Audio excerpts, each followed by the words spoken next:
পুরুষ না মেয়ে, কাদের যৌন চাহিদা বেশি থাকে? বিষয় নিয়ে অনেকের মধ্যে খুব এমনকি হাসাহাসি পর্যন্ত বন্ধু মহলে চলতে থাকে। অনেকটা পারিবারিক কাপলের মধ্যেও চলে যে পুরুষ না মেয়ে, কাদের যৌন চাহিদা বেশি থাকে এবং অনেকে এইটাই পুরুষরা অনেক সময় চিন্তা করে থাকে এবং মেয়েদের ক্ষেত্রে অনেকে আপনার Google সার্চ করে বা অনেক ক্ষেত্রে দেখা যায় বই ঘাটাঘাটি করে চিন্তা করে যে না, মেয়েদের ক্ষেত্রে যৌন চাহিদাটা বেশি থাকে কোন বয়স পর্যন্ত? আজকে এই বিষয় সম্পর্কে আপনাদেরকে ছোট একটা ইনফরমেশন দিব।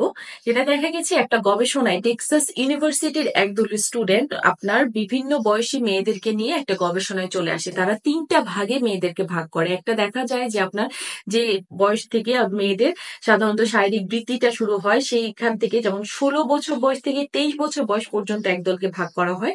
আরেক দলকে দেখা যায় আপনার ২৩ বছর বয়স থেকে ৩৩ বছর বয়স পর্যন্ত ভাগ করা হয় এবং পরবর্তীটা হচ্ছে আপনার ৩৩ বছর বয়স থেকে ৫৩ বছর বয়স পর্যন্ত মেয়েদেরকে ভাগ করা হয়। ৩ বছরের মেয়েদের উপর গবেষণা করে তারা দেখতে পায় যে যাদের ক্ষেত্রে আপনার শারীরিক বৃদ্ধিটা মাত্র হচ্ছে, অর্থাৎ ১৬ বছর থেকে ২৩ বছরে যে মেয়েদের প্রতি সাধারণত দেখা যায় যে পুরুষদের আকর্ষণ হয়তো এই মেয়েদের প্রতি বেশি থাকতে পারে, কিন্তু এই ধরনের মেয়েদের শারীরিক চাহিদাটা সবচেয়ে কম থাকে।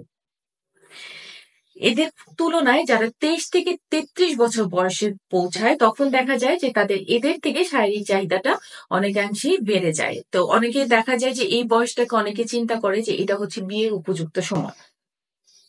এর পরবর্তীতে আপনার ৩৩ থেকে ৫৩ বছর যে বয়সটা, অনেকের ক্ষেত্রে দেখা যায় যে ৩৩ বছরের একজন মেয়ে সাধারণত দেখা যায় যে তার দেখা যায় ১ টা বা ২ টা বেবি থাকে। অনেকে মনে করে যে বিয়ে হয়ে গেছে।